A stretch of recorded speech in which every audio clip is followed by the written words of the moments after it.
বিষ্ণুই বলেন জান্নাতে স্পেশাল দুইটা দরজা আছে, একটার নাম আব্বা আরেকটার নাম আম্মা। এই দুইটা দরজা আমাদের ঘরে আছে না নাই? এক সাহাবী বলল, নবী আইয়ুল আমালি আফদাল, এই পৃথিবীর বুকে সবচাইতে সেরা আমল কোনটা? বিষ্ণুই বললেন তিনটা।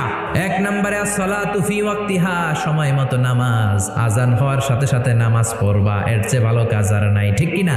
দুই নম্বরে বিররুল ওয়ালিদাইন, মাতা পিতার খেদমত করা। তিন নম্বরে আল জিহাদু ফি সাবিলিল্লাহ, আল্লাহর রাস্তায় জিহাদ করা।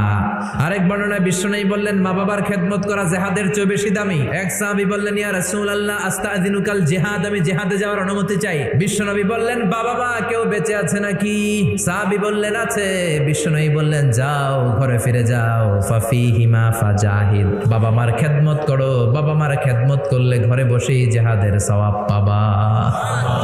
কি নেয়ামত চিনি না আমরা, বুঝি না, যতদিন থাকে ততদিন বুঝি না। বটবৃক্ষ